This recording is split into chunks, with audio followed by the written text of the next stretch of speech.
In the previous video and in true evil GT style, this car has left me absolutely baffled. And that's because I've got an ABS fault, a traction control fault, an oil temperature not reading anything fault, and God knows what else.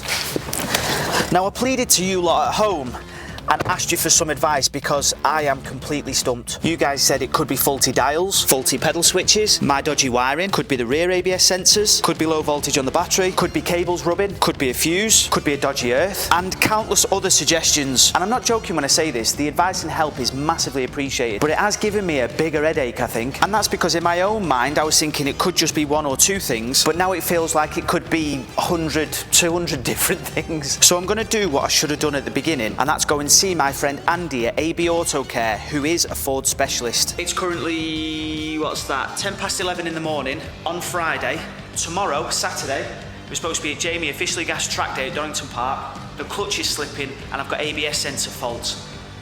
I don't think we've got enough time to sort it. I just had a chat with him about this. He's plugged it in and you will never guess what he said. Obviously it's a Ford, there were 1,000,001 different faults, but the ABS fault was pointing at this wheel in particular. And the exact fault said tooth missing on bearing or something like that. For a lot of you guys who don't know, the inside of a bearing has a load of little magnets that form a ring for the wheel speed sensor or ABS sensor to read that. And if one of them is covered by a piece of metal, the ABS sensor can't actually read that particular one and throws up a fault. And that apparently is what's happened here. That tiny little piece of metal is stuck to the magnet on the inside of the bearing. Could have found our issue here. That would have been impossible for me to get them out and show you at the same time. It does amaze me sometimes that potentially something as small and insignificant as that has caused such chaos. Let's get her down and go for a drive. Andy has very kindly cleaned the faults for me, but I can already hear the ABS. And the ABS and traction control light have literally come straight on. I could hear the ABS crunching away and literally the lights have come straight back on, along with the engine management light this time as well. Andy did say that the engine management light was related to the fact that it can't process the wheel speed, so it's bringing up that fault as well. It's related to the ABS effectively, so that I'm not too worried about the engine management light. I still just can't get this ABS sensor sorted out. And just a bit of a side note, I've gone and bought some new microphones, some wireless mics, so I'm going to have one, Ash will have one, so the 4 words per video that he speaks, at least we'll be able to pick them up a bit clearer as well. So let me know in the comments if you've got any problems with it, if you think it sounds shit, or if it's actually alright or better. Hopefully when I'm behind the camera or in front of the camera, the sound's a bit more consistent. That's the idea anyway. Enough of that, let's get this stupid car fixed. So amazingly, it's saying that a tooth is missing on the ABS ring on the near side front. Or a few of you guys suggested potentially swapping the sensors over, just in case this is what's giving a faulty reading rather than the ABS ring. This is obviously a lot easier to just swap and try and eliminate from what could potentially be the problem than the whole hub with the ABS ring in it. I can't believe I went to Mithered Andy at AB Auto Care when I could have just used my very own Carly OBD2 scanner. Carly is compatible with loads of different makes and models from all across the world, and hopefully it can help me figure out exactly what's going on with this ABS fault. I've cleared the system, I've swapped the sensors over, I'm just checking the system again, which you'll see, I'll stick it on screen just there. There was a few more there because I'd switched the car on, it had been on for 10 seconds, so obviously there was going to be 1,000,000 more faults. I'll clear these and run the live diagnostics to see now which side it throws the fault up on. You can see we're fault free on the dash. I'm going to turn the traction control off, just because obviously it trips out whilst it's on the ramp. So we'll see what it now has to say. Let's put it into first. Left front wheel speed sensor is showing 6 kilometers an hour. Right front wheel speed sensor is showing 7 kilometers an hour. 6 kilometers an hour. Obviously I've just caught the bite, it's literally just rolling in first. Saying that there's no continuous codes just yet, so let's just give it a little bit in first. So now we've got 9 kilometers an hour on the left front and we've got 9 kilometers an hour on the right front. Let's just give it a little bit more. Let's get it over the threshold. I think it's like 15, 20 kilometers an hour, is it? Something like that. Let's get it into second. And the ABS light has come on and there's one continuous code there. ABS light come on. So we have got a fault. Now let's see which side it's on. Check for issues. So I'm going to do another diagnostic check now to see what faults are in the system.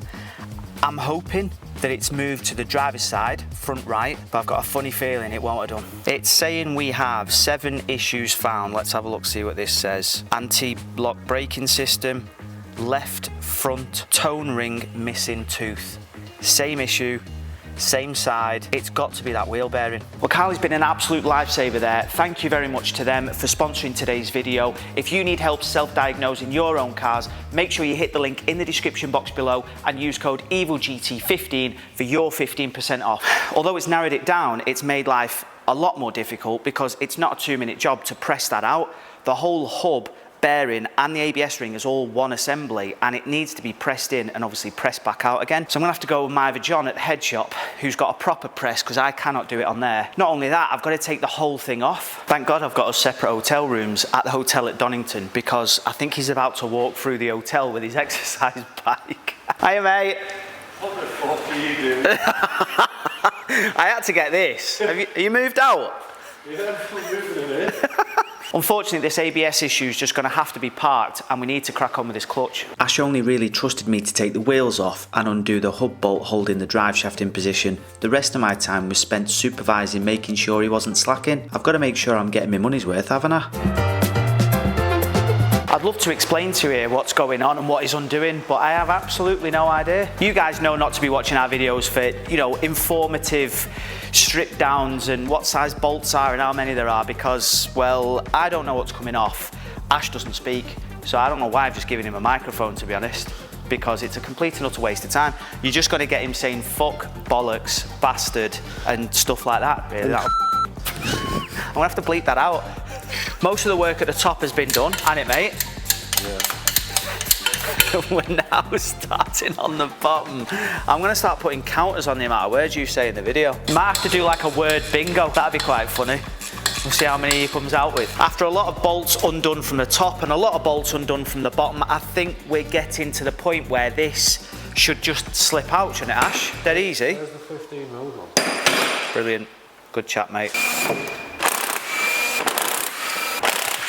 I watched a video of a guy dropping this gearbox on his drive. That must have taken an age, because this was fiddly enough. I loosened the back near side bolt on the subframe to give us a few extra millimetres to wiggle it free. What a job that was. Our mission to get this car ready for the track day has failed, and that is because of this. That flywheel is absolutely goosed, and we definitely won't get one before today's done. So unfortunately our Focus RS is going to have to remain there in bits, but that does mean that the Carlton's going to have a track day instead, and I'm looking forward to driving it again, to be honest. But not only is the Carlton going, the RS4's going too. The two trusty steeds, isn't that right? And I'm not just talking about me and you, Ash. Ash is all packed up there with his exercise bike and ready to go. It's the weirdest thing I've ever seen anyone take somewhere for one night. All right, mate. Just done 2 laps. You look like you'd nick that car for a minute then. I'm equipped, haven't we? Yeah. But, just done 2 laps there, just getting used to it's wet. Yeah, it's real wet. Yeah, wet. There's plenty of grip though. We're just like a quarter front of the entire time. Do you know where you're going, Ash? Yeah.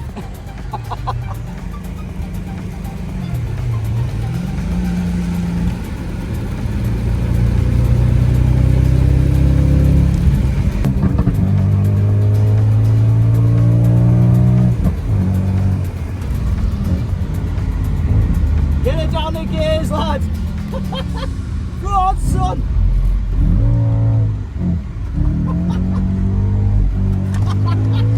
Get sideways. Oh, we need you. Yeah, this is a hairpin.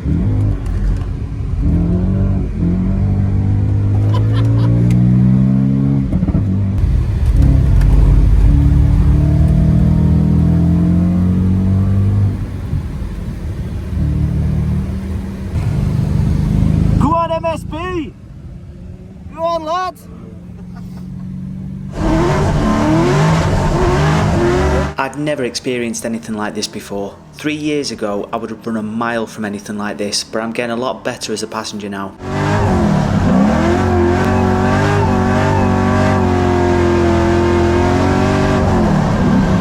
So much so, I giggled like a child the whole lap. Watching Luke pedal this around like an absolute maniac on a soaking track does make you realise the skill that goes into this. Finished off by a completely unexpected 360. Absolutely brilliant.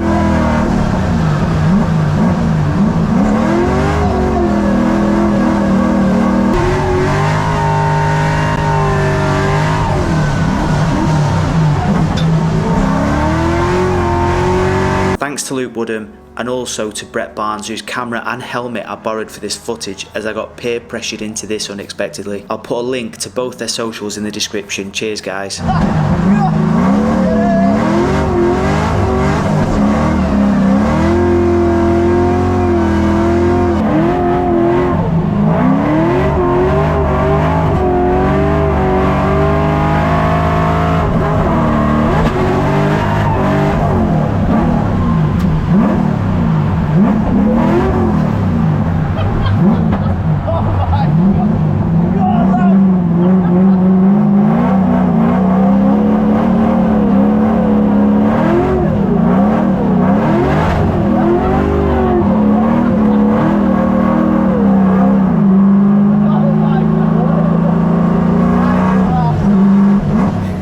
Track day completed. Unfortunately it wasn't the Focus RS, but what could we do? The RS4 was a little trooper. We do have an oil leak, we need to get that sorted. A massive shout out and a thank you to Jamie, officially Gasmate. Thank you so much for the invite. It was an absolutely cracking day. Weather was shite, but there's nothing we could do about that.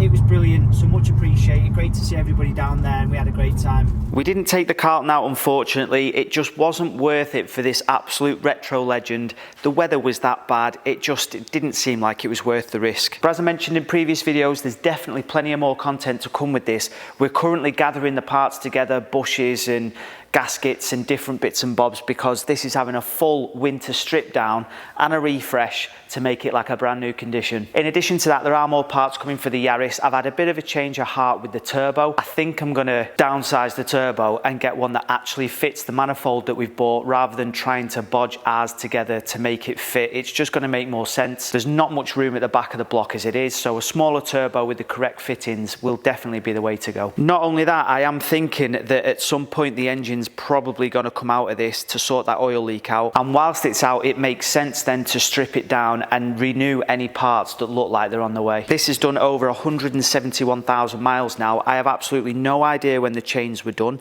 if they've ever been done. They're not noisy, so I anticipate they have at some point. I think we should do them anyway. But that means that our Porsche Cayenne just keeps getting pushed to the back of the queue. Work will commence on this very soon, I promise.